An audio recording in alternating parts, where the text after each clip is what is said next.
ഒരിക്കലെങ്കിലും ചിന്തിച്ചിട്ടുണ്ടാകും, ലോകത്തിലെ ഏറ്റവും ചിലവേറിയ രാജ്യമായ ജപ്പാനിലെ ആളുകൾ എങ്ങനെയാണ് ഇത്രയും സമാധാനമായി ജീവിക്കുന്നത്? അവർ അവരുടെ പണം വളരെ ബുദ്ധിപൂർവ്വം സമ്പാദിക്കുന്നു. അതിനേക്കാളും ബുദ്ധിപൂർവമായി അവർ അവരുടെ പണം സേവ് ചെയ്യുകയും ചെയ്യുന്നു. പണം സമ്പാദിക്കുന്നതിന് വേണ്ടിയുള്ള അവരുടെ ആ രഹസ്യ ആയുധം എന്താണെന്ന് നിങ്ങൾക്കറിയാമോ?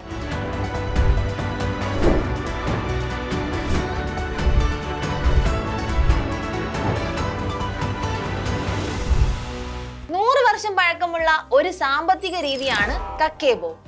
എന്താണ് കക്കേബോ? എങ്ങനെയാണ് ഇത് വർക്കാകുന്നത്? അത് നമ്മുടെ ജീവിതത്തിൽ ഇംപ്ലിമെന്റ് ചെയ്യുകയാണെങ്കിൽ എന്ത് മെച്ചമാണ് ഉണ്ടാകുന്നത് എന്നിങ്ങനെയുള്ള ഒരുപാട് സംശയങ്ങൾ ഇപ്പോൾ തന്നെ നിങ്ങളുടെ ഉള്ളിൽ വന്നിട്ടുണ്ടാവും. ഒരു സംശയവും വേണ്ട, ഈ ഒരു വീഡിയോ മുഴുവനായി കണ്ടാൽ നിങ്ങൾക്ക് എല്ലാ കാര്യങ്ങളും വളരെ വ്യക്തമായി മനസ്സിലാകും. ഞാൻ നിങ്ങളുടെ കരിഷ്മ. എല്ലാവർക്കും ബോസ്വാല മലയാളം യൂട്യൂബ് ചാനലിലേക്ക് സ്വാഗതം. ഇതുവരെ ഈ ചാനൽ സബ്സ്ക്രൈബ് ചെയ്യാത്തവർ ഇപ്പോൾ തന്നെ സബ്സ്ക്രൈബ് ചെയ്യൂ. നിങ്ങൾക്ക് ഇതുപോലുള്ള നിരവധി ഇൻഫോർമേറ്റീവ് വീഡിയോസ് ഈ ഒരു ചാനലിലൂടെ കാണാൻ സാധിക്കും. നമുക്കിനി വീഡിയോയിലേക്ക് കടക്കാം. ആദ്യം തന്നെ നമുക്ക് എന്താണ് കക്കേബോ എന്ന് മനസ്സിലാക്കാം. കക്കേബോ എന്നത് ജാപ്പനീസ് ഭാഷയിൽ വീട്ടു ചെലവ് പുസ്തകം എന്നാണ് അർത്ഥം. ഇതൊരു ആപ്പ് അല്ല, സോഫ്റ്റ്വെയർ അല്ല, എക്സൽ ഷീറ്റും അല്ല.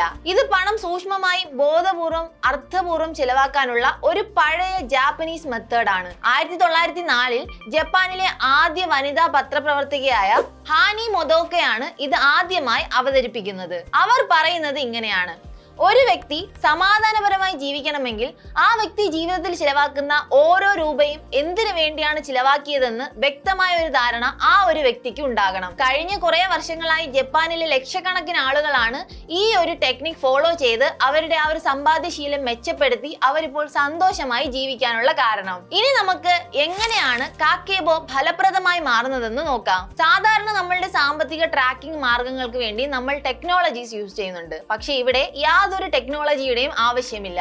നിങ്ങൾക്ക് വേണ്ടത് ഇത്ര മാത്രമാണ്: ഒരു നോട്ട്ബുക്ക്, ഒരു പേന, പിന്നെ നിങ്ങൾ എവിടെ എന്തൊക്കെ ചിലവാക്കുന്നു എന്ന് സത്യസന്ധമായി നോട്ട് ചെയ്യാനുള്ള ഒരു മനോഭാവവും മാത്രമാണ്. ഇനി ഞാൻ വളരെ പ്രധാനപ്പെട്ട ഒരു 4 കാര്യങ്ങളാണ് പറയാൻ പോകുന്നത്. ഓരോ മാസവും നിങ്ങൾ പ്രധാനമായും കക്കേബോയിൽ ഈ ഒരു 4 കാര്യങ്ങൾ എഴുതിയിരിക്കണം.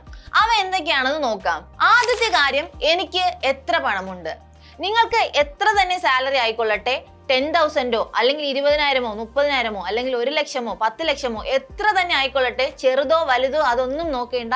നിങ്ങളുടെ കയ്യിൽ എത്ര പണമുണ്ട് അത് വളരെ കൃത്യമായി ആ ഒരു ബുക്കിൽ എഴുതി സൂക്ഷിക്കുക. രണ്ടാമത്തെ കാര്യം, എത്ര രൂപയാണ് ഈ മാസം ഞാൻ സേവ് ചെയ്യാൻ ആഗ്രഹിക്കുന്നത്. നമുക്ക് എല്ലാവർക്കും പണം സേവ് ചെയ്യണമെന്ന് ആഗ്രഹമുണ്ട്. പക്ഷെ പലപ്പോഴും അത് കൂടുതൽ ആളുകൾക്കും ചെയ്യാൻ സാധിക്കുന്നില്ല. നമ്മൾക്ക് തന്നെ നമ്മളുടെ ചെലവ് എത്രയാണ്, വരവ് എത്രയാണ് നമ്മളുടെ കയ്യിലുള്ളത് എന്നുള്ള ഒരു ധാരണയില്ല. കിട്ടുന്നത് അങ്ങനെ ഉപയോഗിക്കുന്നു, അല്ലെങ്കിൽ ഒന്നുമില്ല, അങ്ങനെ ഒരു അവസ്ഥയിലാണ് എല്ലാവരും പോയിക്കൊണ്ടിരിക്കുന്നത്. നിങ്ങൾ ഇവിടെ കക്കേബോ ടെക്നിക് ഫോളോ ചെയ്യുന്നുണ്ടെങ്കിൽ അതൊന്നും പാടില്ല. രണ്ടാമതായി നിങ്ങൾ ചെയ്യേണ്ട കാര്യമാണ്, നിങ്ങൾ എത്ര രൂപയാണ് ഈ മാസം സേവ് ചെയ്യാൻ ആഗ്രഹിക്കുന്നത് അത് വളരെ കൃത്യമായി തന്നെ എഴുതി വെക്കുക. മൂന്നാമത്തെ കാര്യം, എത്ര രൂപയാണ് ഞാൻ ചിലവാക്കുന്നത്. അത് മാത്രം എഴുതിയാൽ പോരാ, നിങ്ങൾ എന്തിനു വേണ്ടിയാണ് ആ പണം ചിലവാക്കിയത് എന്നും വളരെ വ്യക്തമായി എഴുതി വെക്കുക. നാലാമത്തെ കാര്യം, വളരെ പ്രധാനപ്പെട്ട കാര്യം, ഈ മാസം ഞാൻ എന്തായാലും ഇത്രയും ചിലവാക്കി, എന്റെ പണം ഇത്രയാണ്, എല്ലാം ഉപയോഗിച്ചു കഴിഞ്ഞു. പക്ഷെ നിങ്ങൾ നാലാമതായി ചെയ്യേണ്ട കാര്യം, അടുത്ത മാസം എനിക്ക് എങ്ങനെ ഈ ഒരു ചിലവ് കുറയ്ക്കാൻ സാധിക്കും. ഇവിടെ നിങ്ങൾ എല്ലാം എഴുതുന്നത് നിങ്ങളുടെ കൈ കൊണ്ടാണ്. ആ ഒരു ബുക്കിൽ പേന ഉപയോഗിച്ച് നിങ്ങളുടെ കൈ കൊണ്ടാണ് എഴുതുന്നത്. നമ്മൾ നോർമലി മറ്റേതെങ്കിലും ആപ്പോ അല്ലെങ്കിൽ എന്തെങ്കിലും സോഫ്റ്റ്വെയർ യൂസ് ചെയ്യുമ്പോൾ ഇതൊന്നും തന്നെ സംഭവിക്കുന്നില്ല. നമ്മൾ സാധാരണ ടൈപ്പ് ചെയ്യുകയോ അല്ലെങ്കിൽ എന്തെങ്കിലും ഫോണിൽ നോട്ട് പാഡിൽ എഴുതിയിടുകയാണെങ്കിൽ അതൊന്നും നമ്മളുടെ ഉള്ളിൽ ആഴത്തിൽ പതിക്കില്ല. പക്ഷെ ഈ ഒരു ടെക്നിക്കിന്റെ ഏറ്റവും വലിയ പ്രധാനപ്പെട്ട ഒരു പോയിന്റ് ആയിട്ട് അല്ലെങ്കിൽ ഏറ്റവും വലിയ ബെനിഫിറ്റ് ആയിട്ട് നമുക്ക് എടുത്തു പറയാൻ സാധിക്കുന്നത്, ഈ കൈ കൊണ്ട് എഴുതുന്നതിലൂടെ നമ്മളുടെ ഉള്ളിൽ ആ ഒരു എഴുത്ത് പതിയുന്നത് തന്നെയാണ് നമുക്ക് വളരെ ഒരു നല്ല ബെനിഫിറ്റ് ആയിട്ട് എടുത്തു പറയാൻ സാധിക്കുന്നത്. കക്കേബോ ഫോളോ ചെയ്യുമ്പോൾ നമുക്കൊരു മനോഭാവം ഉടലെടുക്കേണ്ടതുണ്ട്. അതായത്, നിങ്ങൾ ഒരു സാധനം വാങ്ങുന്നതിന് മുമ്പ് കക്കേബോ നിങ്ങളോട് ഒരു 6 ചോദ്യങ്ങൾ ചോദിക്കുന്നുണ്ട്. ആ ചോദ്യങ്ങൾ എന്തൊക്കെയാണെന്ന് നമുക്ക് നോക്കാം. ആദ്യത്തെ ചോദ്യം, ആ ഒരു സാധനം എന്റെ ജീവിതത്തിൽ വളരെ പ്രധാനപ്പെട്ട ഒരു സാധനമാണോ? അതായത് നമുക്കറിയാം, നമ്മളിപ്പോൾ ഒരു സൂപ്പർ മാർക്കറ്റിൽ പോവുകയാണ്, എന്തെങ്കിലും ഒരു സാധനം വാങ്ങണമെന്ന് നമ്മുടെ ഉള്ളിൽ ഉണ്ടാകും. പക്ഷെ നമ്മൾ അതുവഴി ഇങ്ങനെ നടക്കുമ്പോൾ നമ്മൾ പ്രതീക്ഷിക്കാത്ത പല സാധനങ്ങളും നമ്മളുടെ കണ്ണിൽ പെടുന്നു. അത് വാങ്ങണമെന്നുള്ള ഒരു ആഗ്രഹം വരുന്നു, നമ്മൾ അനാവശ്യമായി ആ ഒരു സാധനം വാങ്ങും. പക്ഷെ കക്കേബോ നിങ്ങൾ ഫോളോ ചെയ്യുകയാണെങ്കിൽ ഈ ഒരു ചോദ്യം നിങ്ങളോട് തന്നെ നിങ്ങൾ ചോദിക്കുക: ഈ ഒരു സാധനം എന്റെ ജീവിതത്തിൽ ഏറ്റവും ആവശ്യമായ ഘടകമാണോ? രണ്ടാമത്തെ ചോദ്യം, നമ്മൾക്ക് എല്ലാവർക്കും അറിയാം നമ്മളുടെ കയ്യിൽ എത്ര പൈസയാണുള്ളത്. ഈ ഒരു പൈസയ്ക്ക് ഈ ഒരു സാധനം വാങ്ങാൻ സാധിക്കുമോ, അല്ലെങ്കിൽ എൻ്റെ പൈസ ഈ ഒരു സാധനം വാങ്ങാൻ ഉപയോഗിക്കുന്നതിലൂടെ എന്തെങ്കിലും നഷ്ടം അല്ലെങ്കിൽ എന്തെങ്കിലും ബെനിഫിറ്റ് എനിക്കുണ്ടോ എന്നത് ചിന്തിക്കേണ്ട ഒരു കാര്യമാണ്. മൂന്നാമത്തെ കാര്യം, ഇത് ഞാൻ എത്രത്തോളം ഉപയോഗിക്കും. നമുക്കറിയാം, നമുക്ക് എമർജൻസി ആയിട്ട് കുറെ സാധനങ്ങൾ വാങ്ങാനുണ്ട്, അത് വാങ്ങാതിരിക്കാൻ പറ്റില്ല. നമുക്ക് അത്യാവശ്യമായിട്ടുള്ള സാധനങ്ങൾ നമ്മൾ വാങ്ങിയേ പറ്റുള്ളൂ. പക്ഷേ നമുക്ക് അനാവശ്യമായ കുറെ സാധനങ്ങൾ വാങ്ങണമെന്ന് തോന്നും. ആ ഒരു സാധനം നമ്മൾ എത്രത്തോളമാണ് നമ്മളുടെ ജീവിതത്തിൽ ഉപയോഗിക്കുന്നത്, നമുക്ക് അതിന്റെ ആവശ്യമുണ്ടോ എന്ന് ചിന്തിക്കേണ്ടതാണ് അടുത്തൊരു ചോദ്യം. നാലാമത്തെ ചോദ്യം, ഈ ഒരു സാധനം അല്ലെങ്കിൽ എന്തെങ്കിലും ഒരു സാധനം വാങ്ങിയാൽ ആ ഒരു സാധനം വെക്കാൻ എൻ്റെ വീട്ടിൽ സ്ഥലമുണ്ടോ? നമ്മളുടെ ആഗ്രഹങ്ങൾ വലുതായിരിക്കും, പക്ഷേ അത് അഫോർഡ് ചെയ്യാനുള്ള കപ്പാസിറ്റി നമ്മളുടെ കയ്യിലില്ല. ഒരുപക്ഷെ നമ്മളുടെ കയ്യിൽ ആ ഒരു പണം ഉണ്ടെങ്കിലും ആ ഒരു സാധനം നമ്മളുടെ വീട്ടിൽ വെക്കാനുള്ള സൗകര്യം ഉണ്ടോ എന്നത് കൂടി നിങ്ങൾ ചിന്തിക്കേണ്ടതുണ്ട്. അഞ്ചാമത്തെ ചോദ്യം, ഈ ഒരു സാധനം ഞാൻ ആദ്യമായി കണ്ടത് എവിടെയാണ്? ഏതെങ്കിലും പരസ്യത്തിലാണോ അല്ലെങ്കിൽ മറ്റേതെങ്കിലും രീതിയിലാണോ ഞാൻ കണ്ടത്? ഇത് പറയാനുള്ള ഒരു കാരണം, നമ്മൾ എല്ലാവരും ഇപ്പോൾ സോഷ്യൽ മീഡിയയുടെ ആ ഒരു കാര്യത്തിലാണ്. ഇൻസ്റ്റാഗ്രാമും വാട്സപ്പും ഫേസ്ബുക്കും എല്ലാവരും ഉപയോഗിക്കുന്നുണ്ട്. അപ്പോൾ നമ്മൾ ഇവിടെ ചോദിക്കേണ്ട അഞ്ചാമത്തെ വളരെ പ്രധാനപ്പെട്ട ഒരു ചോദ്യമാണ്, എവിടെയാണ് ഈ സാധനം ആദ്യമായി കണ്ടത്? അതും ഒരു വളരെ പ്രധാനപ്പെട്ട ഒരു ചോദ്യമാണ്. ആറാമത്തെ ചോദ്യം, ഈ ഒരു സാധനം ഞാൻ വാങ്ങുന്നത് ബോറടിച്ചിട്ടാണോ അല്ലെങ്കിൽ വികാരാതീതമായാണോ? ആ ഒരു ചോദ്യത്തിന്റെ അർത്ഥം എന്താണെന്ന് ഞാൻ നിങ്ങൾക്ക് മനസ്സിലാക്കി തരാം. നമ്മൾ എല്ലാവരും ജോലി ചെയ്യുന്നുണ്ടാവാം, ചിലർ ബിസിനസ് ചെയ്യുന്നുണ്ടാവാം, അല്ലെങ്കിൽ മറ്റേതെങ്കിലും പ്രവർത്തനങ്ങൾ ചെയ്യുന്നുണ്ടാവാം. ചില സമയത്ത് നമുക്ക് ബോറടി ഉണ്ടാകും, ഒന്നും ചെയ്യാനുണ്ടാവില്ല. ആ സമയത്ത് ഓട്ടോമാറ്റിക്കായിട്ട് നമ്മൾ ചെയ്യുന്ന കാര്യം എന്താണ്?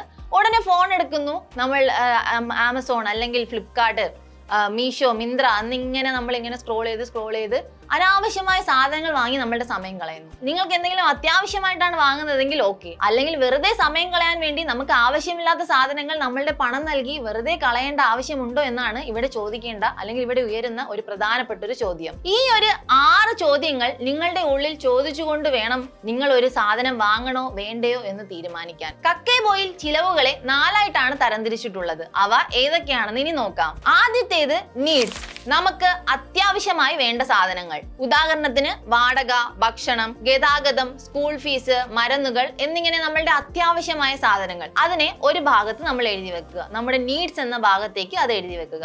രണ്ടാമത്തേത് വാണ്ട്സ്, അതായത് ആഗ്രഹങ്ങൾ. അത് മറ്റൊരു സ്ഥലത്ത് എഴുതി വെക്കുക. അതിന് ഉദാഹരണമാണ് വസ്ത്രങ്ങൾ, ഹോട്ടലുകൾ, ഫർണിച്ചറുകൾ, സിനിമ, റെസ്റ്റോറന്റ് എന്നിവയെല്ലാം നമ്മളുടെ ആവശ്യങ്ങളാണ്. അതും മറ്റൊരു സ്ഥലത്ത് നിങ്ങൾ എഴുതി വെക്കുക. മൂന്നാമത്തേത് കൾച്ചർ ഓർ ഇംപ്രൂവ്മെന്റ്, അതായത് സംസ്കാരം അല്ലെങ്കിൽ വ്യക്തിഗത വളർച്ച. നമ്മളുടെ വളർച്ചയ്ക്ക് വേണ്ടി നമ്മൾ ഉപയോഗിക്കുന്ന പണം, ആ ചിലവുകൾ അവിടെ എഴുതി വെക്കുക. അതിന് ഉദാഹരണങ്ങളാണ് പുസ്തകങ്ങൾ, പുതിയ ഏതെങ്കിലും കോഴ്സുകൾ, അല്ലെങ്കിൽ ജിമ്മ്, വർക്ക്ഷോപ്പുകൾ എന്നിവയൊക്കെ ഈ ഒരു കാറ്റഗറിയിലാണ് വരുന്നത്. നാലാമത്തേത് ലക്ഷറി, അതിൽ വരുന്നവയാണ് വില കൂടിയ കാറുകൾ, വിദേശ യാത്രകൾ, പുകയില അല്ലെങ്കിൽ മദ്യപാനം എന്നിവയൊക്കെ എല്ലാം ഈ ഒരു ലക്ഷറിയുടെ കാറ്റഗറിയിലാണ് വരുന്നത്. ഇവിടെ ഈ 4 കാറ്റഗറിയായി തിരിച്ചിരിക്കുന്നതിന്റെ കാരണം നമുക്കിനി പറയാം. നമ്മൾ പറഞ്ഞു നമ്മളുടെ നീഡ്സ്, വാണ്ട്സ്, അതുപോലെ തന്നെ നമ്മളുടെ സെൽഫ് ഡെവലപ്മെന്റിന് വേണ്ടിയുള്ള കാര്യങ്ങൾ, പിന്നെ ലക്ഷറി. നമ്മൾ ഇത്തരത്തിൽ 4 രീതിയിൽ നമ്മളുടെ ചിലവുകളെ തരംതിരിക്കുകയാണെങ്കിൽ നമ്മളുടെ നീഡ്സ്, നമ്മളുടെ അത്യാവശ്യ കാര്യങ്ങൾ നമ്മൾ ചെയ്ത് ബാക്കി അനാവശ്യ കാര്യങ്ങൾ കുറയ്ക്കുകയാണെങ്കിൽ നമുക്ക് കുറെ പണം സേവ് ചെയ്യാൻ സാധിക്കുകയും അങ്ങനെ നമ്മളുടെ സമ്പാദ്യശീലം മെച്ചപ്പെടുത്താനും സാധിക്കും. അതിനുവേണ്ടിയാണ് നമ്മളുടെ ഈ ഒരു ചിലവുകളെ 4ആയി തരംതിരിച്ചിരിക്കുന്നത്.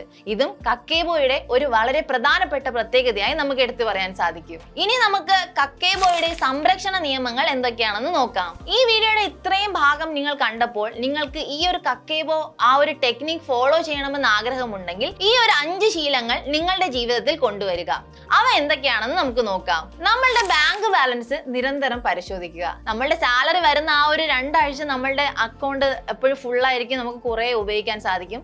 പക്ഷെ മാസം അവസാനമാകുമ്പോൾ ആ ഒരു അക്കൗണ്ട് ബാലൻസ് ചെക്ക് ചെയ്യുന്നത് നമുക്കൊരു ടെൻഷനാണ്. കാരണം എത്ര രൂപ ഉണ്ടാകും, ബാക്കി എന്തെങ്കിലും ഉണ്ടോ എന്ന് തന്നെ നമുക്ക് സംശയമായിരിക്കും. അപ്പോൾ നിങ്ങൾ കക്കേബോ ടെക്നിക് ഫോളോ ചെയ്യാൻ ആഗ്രഹിക്കുന്നുണ്ടെങ്കിൽ ഇടയ്ക്കിടയ്ക്ക് നിങ്ങളുടെ ബാങ്ക് ബാലൻസ് ചെക്ക് ചെയ്യുക. രണ്ടാമത്തെ കാര്യം, ദിവസേന ചിലവുകൾക്ക് ക്യാഷ് ഉപയോഗിക്കുക.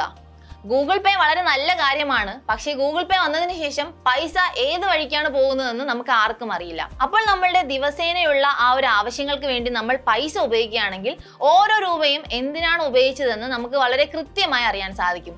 അപ്പോൾ നമ്മൾ ചിലവ് കുറയ്ക്കാനും അങ്ങനെ നമുക്ക് കുറെ പണം സേവ് ചെയ്യാനും സാധിക്കും. മൂന്നാമത്തെ കാര്യം, ഡിസ്കൗണ്ട് ഡ്രാമയിൽ വീഴരുത്. നമ്മൾ എല്ലാവരും ചെയ്യുന്ന ഒരു കാര്യമാണ്, ഓഫർ ഉണ്ടെന്ന് കേട്ടാൽ എല്ലാവരും അങ്ങോട്ട് ഓടിപ്പോകും. 1000 രൂപയുടെ സാധനം 999 എന്ന് പറഞ്ഞാലും നമ്മൾ അതിന് പിന്നാലെ പോകും. അപ്പോൾ ഈ ഒരു ഓഫർ ഡ്രാമയിലൊന്നും വീഴാതെ നമുക്ക് ആവശ്യമുള്ള സാധനങ്ങൾ മാത്രം വാങ്ങി ജീവിക്കുക. നാലാമത്തെ കാര്യം, നമുക്ക് പലപ്പോഴും ഉണ്ടാകുന്ന ഒരു കാര്യമാണ്, എന്തെങ്കിലും ഒരു സാധനം വാങ്ങുമ്പോൾ നമുക്കൊരു കൺഫ്യൂഷൻ ഉണ്ടാകും. ഇത് വേണോ വേണ്ടേ, എടുത്ത നല്ലതാണോ, അങ്ങനെ ഒരു കൺഫ്യൂഷൻ ഉണ്ടാകും. അത്തരത്തിൽ നിങ്ങൾക്ക് കൺഫ്യൂഷൻ ഉണ്ടെങ്കിൽ ഒരു 24 മണിക്കൂർ സമയം നിങ്ങൾക്ക് തന്നെ നിങ്ങൾ നൽകുക. ആ ഒരു സാധനം വേണോ വേണ്ടയോ എന്ന് ചിന്തിക്കുക. അപ്പോൾ നിങ്ങൾക്ക് അപ്പോഴും 24 മണിക്കൂറിന് ശേഷവും ആ ഒരു സാധനം വേണമെന്ന് തോന്നിയാൽ അത് നിങ്ങൾക്ക് ആവശ്യമുള്ളതാണ്, നിങ്ങൾ വാങ്ങും. അല്ലെങ്കിൽ അതിനോടകം തന്നെ നിങ്ങൾക്ക് അത് വേണ്ട എന്നൊരു ബോധ്യം നിങ്ങൾക്ക് സ്വന്തമായി തന്നെ ഉണ്ടാകും. അപ്പോൾ ആ ഒരു സമയം കൊടുക്കുന്നതും ഒരു ബെറ്റർ ഓപ്ഷൻ ആണ്. അഞ്ചാമത്തെ കാര്യം, ദിവസേനയുള്ള ചിലവുകൾ വളരെ വ്യക്തമായി എഴുതി വെക്കുക. 1 രൂപ നിങ്ങൾ ചിലവാക്കിയാലും അതും വളരെ വ്യക്തമായി എഴുതി വെക്കുക. അപ്പോൾ നിങ്ങൾക്ക് എവിടെയാണ് അനാവശ്യമായി നിങ്ങളുടെ പണം വേസ്റ്റ് ആകുന്നത് എന്നുള്ള കാര്യം വളരെ വ്യക്തമായി മനസ്സിലാക്കാൻ സാധിക്കും. അപ്പോൾ ഇതും ഒരു വളരെ പ്രധാനപ്പെട്ട ഒരു പോയിന്റ് ആണ്. അപ്പോൾ കാക്കേബോ ഒരു ജാപ്പനീസ് ടെക്നിക് ആണ്. അത് എങ്ങനെ ഇന്ത്യയിൽ കൊണ്ടുവരാമെന്നായിരിക്കും നിങ്ങൾ ചിന്തിക്കുന്നത്. അത് നമ്മളുടെ ജീവിതത്തിൽ കൊണ്ടുവരാൻ നമ്മൾ ജപ്പാനിൽ പോകേണ്ട ഒരു ആവശ്യവുമില്ല. ഇന്ത്യയിൽ ഇരുന്നു കൊണ്ട് തന്നെ നമുക്ക് ആ ഒരു ടെക്നിക് ഫോളോ ചെയ്യാൻ സാധിക്കും. ഒരു ബുക്കും ഒരു പേനയും നിങ്ങളുടെ കയ്യിൽ ഉണ്ടെങ്കിൽ ഈ ഒരു ടെക്നിക് നിങ്ങൾക്കും ഫോളോ ചെയ്യാവുന്നതാണ്. നിങ്ങളുടെ ചിലവുകളും വരവുകളും ഞാൻ ഓൾറെഡി വീഡിയോയിൽ പറഞ്ഞ എല്ലാ കാര്യങ്ങളും നിങ്ങൾ നോട്ട് ചെയ്ത് വെക്കുക. അതുപോലെ തന്നെ നിങ്ങൾ ഒരു സാധനം വാങ്ങുന്നതിന് മുമ്പ് എന്തൊക്കെ ചിന്തിക്കണം, അതുപോലെ തന്നെ എന്തൊക്കെ സാധനങ്ങളാണ് നിങ്ങൾ വാങ്ങേണ്ടത് എന്നിങ്ങനെയുള്ള ഒരുപാട് കാര്യങ്ങൾ ഈ ഒരു വീഡിയോയിലൂടെ ഞാൻ നിങ്ങൾക്ക് പറഞ്ഞു തന്നു. അതൊക്കെ ഫോളോ ചെയ്യുകയാണെങ്കിൽ ജപ്പാനിൽ പോകാതെ തന്നെ ഇന്ത്യയിൽ ഇരുന്നു കൊണ്ട് നിങ്ങൾക്ക് ആ ഒരു ജാപ്പനീസ് ടെക്നോളജി ഫോളോ ചെയ്യാം. അങ്ങനെ നിങ്ങളുടെ സാമ്പത്തിക ഭദ്രത ഉറപ്പാക്കുകയും ചെയ്യാം. അപ്പോൾ ഞാൻ മുകളിൽ കുറേ ചോദ്യങ്ങൾ ചോദിച്ചുകൊണ്ടാണ് ഈ ഒരു വീഡിയോ ആരംഭിച്ചത്. ഈ ഒരു വീഡിയോ മുഴുവനായി കണ്ടപ്പോൾ നിങ്ങൾക്ക് എല്ലാ കാര്യങ്ങളും വളരെ വ്യക്തമായെന്ന് ഞാൻ മനസ്സിലാക്കുന്നു. ഇനിയും എന്തെങ്കിലും സംശയം ഈ ഒരു ടോപ്പിക്കിനെ കുറിച്ച് ഉണ്ടെങ്കിൽ നിങ്ങൾക്ക് താഴെ കമന്റ് ബോക്സിൽ പറയാം. അതെല്ലാം നമുക്ക് ക്ലിയർ ആക്കാവുന്നതാണ്. അതുപോലെ നിങ്ങൾക്ക് ഏതെങ്കിലും ഒരു ടോപ്പിക്കിനെ കുറിച്ച് കൂടുതലായി പഠിക്കണമെന്ന് ആഗ്രഹമുണ്ടെങ്കിൽ താഴെ കമന്റ് ബോക്സിൽ പറയുക. ആ ഒരു ടോപ്പിക്കിനെ കുറിച്ച് നമുക്ക് വീഡിയോ ചെയ്യാവുന്നതാണ്. പിന്നെ ബോസ്വാല മലയാളം യൂട്യൂബ് ചാനൽ സബ്സ്ക്രൈബ് ചെയ്യാൻ മറക്കണ്ട. Bosswala. Be the boss.